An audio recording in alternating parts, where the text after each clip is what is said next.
Well, the pandemic has not only made pregnancy more stressful for high-risk patients, but it's added obstacles to the team of nurses and doctors who care for those women. In this morning's STL Moms Report, Fox 2's Molly Rose is taking us inside BJC's Women and Infant Center. Molly? Good morning. This morning we are talking to Jeannie Kelly, the assistant professor of OBGYN at Washington University, about how this healthcare team is battling the pandemic and, of course, keeping moms to be safe. Good morning, doctor. Thank you for joining us. Good morning. Thank you so much for having us. So one thing I wanted to ask you about, this team of healthcare workers, they actually see the most asymptomatic COVID-19 positive patients in the entire hospital. Is that right? That's right. We started testing all of our moms who come onto labor and delivery for COVID because we noticed that there was quite a high rate of asymptomatic infection. And when we look at all of the units that have procedures or surgeries across the hospital, our unit has the highest rate, about 15 to 16 times higher than any other unit for asymptomatic COVID infection. And as we look at these photos on the screen, we see quite a few team members, healthcare professionals in there taking care of these moms to be. Tell us about that fetal monitoring process that you guys have to do. So labor, we like to call a team sport. There's a whole team of obstetricians for the mom, there's a nursing team, and there's also a pediatric team and an anesthesiology team. So there's lots of people involved to keep mom and baby safe during the labor process.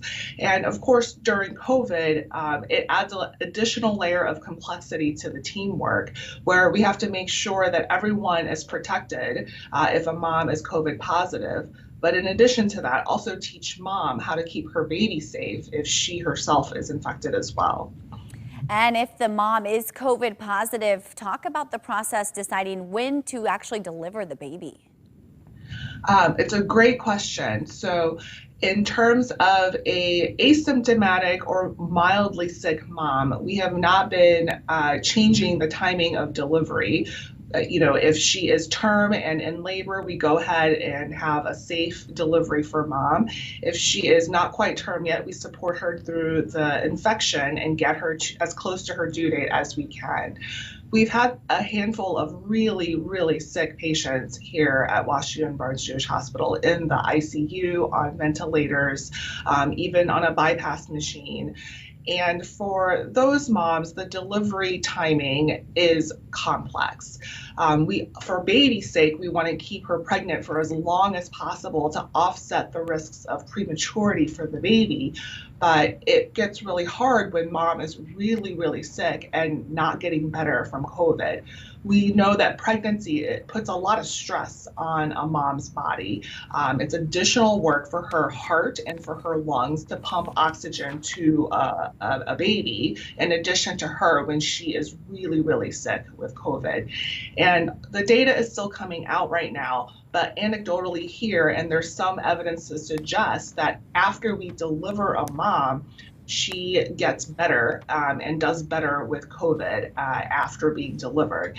And so it becomes a fine balance for the high-risk OB team and also for the critical care team to work together and say, this mom is getting really sick and is not getting better despite a lot of time and patience to try to support her through the worst of the COVID.